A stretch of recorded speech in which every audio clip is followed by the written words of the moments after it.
اللہ تعالیٰ بندے کو جلدی سزا نہیں دیتا، بلکہ قرآن مجید میں ایک جگہ رب کریم اس طرح بھی فرماتا ہے کہ جب بندے مجھے بھول جاتے ہیں تو میں ان کے لیے نعمتوں کے دروازے کھول دیتا ہوں۔ بندہ سمجھتا ہے کہ میں کچھ تو ہے نا کہ میرے اندر کہ میں جدھر جاتا ہوں خیر ہی خیر ہو جاتی ہے، وہ سمجھتا ہے کہ میری عقل ہے، حالانکہ اللہ اسے ڈھیل دیتا ہے۔ اللہ اسے ڈھیل دیتا ہے۔ گناہوں کی سزا کے 3 طریقے ہیں۔ ایک ہے متنبع کرنا، تنبیہ کرتا ہے اللہ، بندہ متنبع ہو جاتا ہے، یہ اللہ کا بہت بڑا احسان ہوتا ہے۔ ایک ہوتا ہے مہلت دینا، اور ایک تیسرا ہوتا ہے اللہ خفیہ تدبیر کرتا ہے۔ تھوڑا سا سمجھیے گا، انسان پر کوئی آزمائش آئی، فوراً اس کی چھٹی اس نے کہا کہ وہ فلاں جگہ غلطی کی تھی تب ایسا ہوا ہے۔ ہوتا ہے نا کئی دفعہ، آواز آتی ہے نا اندر سے، چلیں بول دیں کچھ نہیں ہوتا آپ کو، اللہ جانتا ہے یہاں کوئی کچھ نہیں کہے گا آپ کو، اور ہماری تو ویڈیو بھی نہیں گھومتی، یعنی خبر بھی نہیں ہو کہ کس نے ہاں کر دی کس نے نہ کر دی۔ آپ بغیر ٹینشن کے بات چیت کریں، آج کچھ نہیں ہوتا ہے انشاءاللہ تعالی۔ آتی ہے اندر سے آواز؟ میں آپ سے اس لیے ان چیزوں کی تصدیق کراتا ہوں کہ باقیوں کو بھی آتی ہے کہ نہیں، اس لیے تصدیق۔ کبھی کوئی کسی جگہ انسان پریشان ہوتا ہے تو محسوس کرتا ہے کہ وہاں مجھ سے ہوتا ہے نا جی، جس کو یہ نصیب ہو جائے بڑا خوش نصیب آدمی ہے۔ حضرت مولا علی فرماتے ہیں اگر تجھے دنیا میں سزا مل گئی تو بچ گیا ہے، سمجھ پھر اللہ کرم کرے گا، آخرت میں سزا نہیں دے گا۔ اور یہ یاد رکھ لے، وما اصابکم من مصیبت فبما کسبت ایدیکم ویعفو عن کثیر۔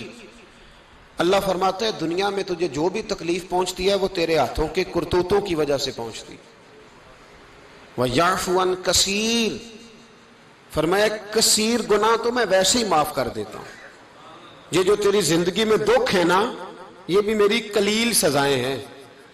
حضرت فضیل بن عیاض رحمۃ اللہ تعالی علیہ گھوڑے پہ بیٹھے تھے، گھوڑا شرارت کرنے لگ گیا،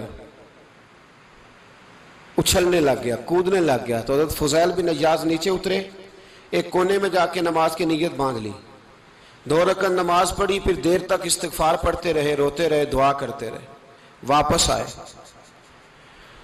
خادم عرض کرنے لگے حضور سمجھ نہیں آئی، گھوڑے نے تھوڑی سی شرارت کی، وہ بدکا ہے، آپ نے اس کو چھوڑا ہے اور چھوڑ کر کے آپ نماز میں لگ گئے۔ تو حضرت فضیل بن عیاض فرمانے لگے جب بندہ اللہ کی نافرمانی کرتا ہے نا تو جو چیزیں اس کی فرما بردار ہوتی ہیں وہ اس کی نافرمانی کرنے لگ جاتی۔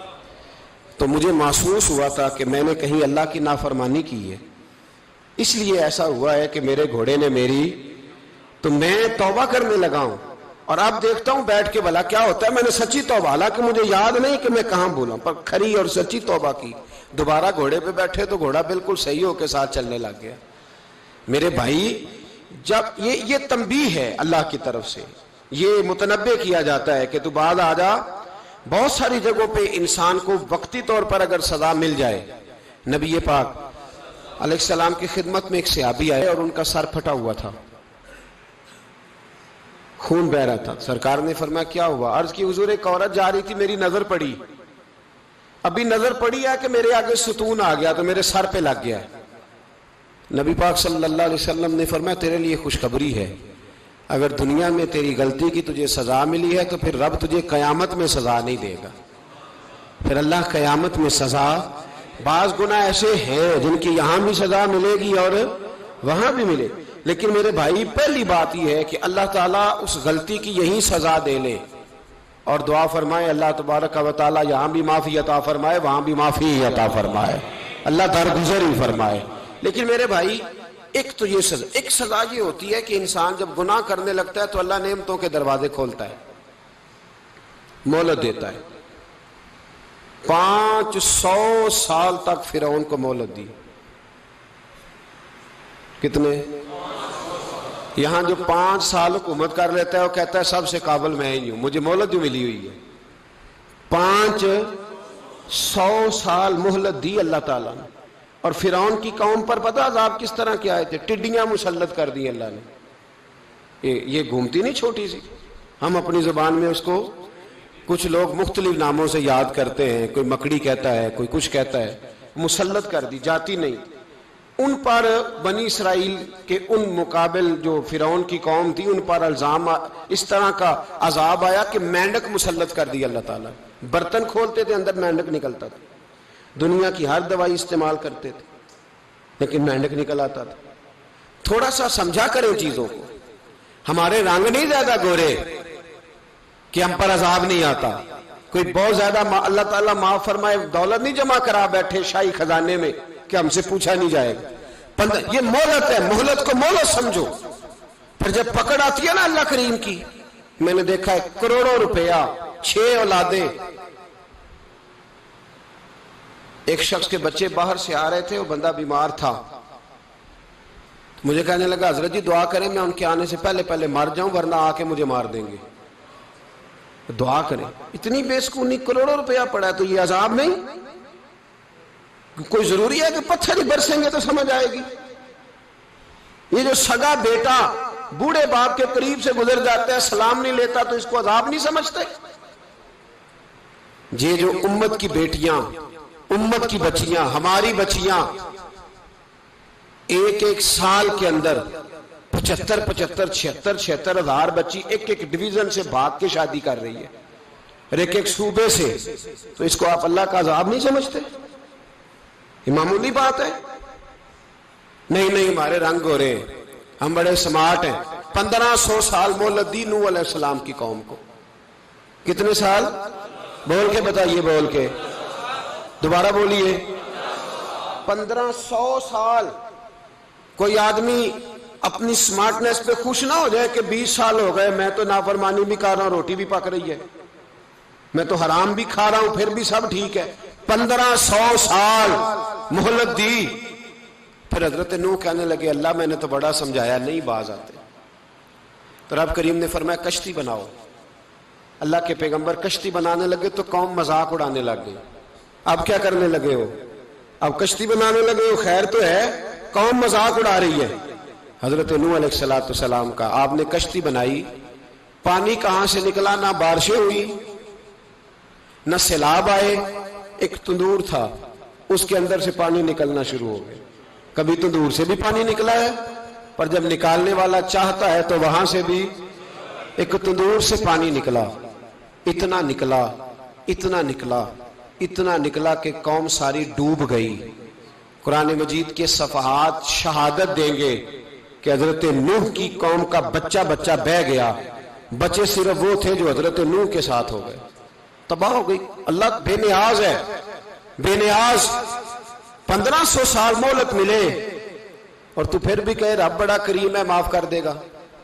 1500 سال تجھے گنجائش دے اور تو کہے کوئی نہیں, بات معافی ملنی چاہیے ابھی بھی.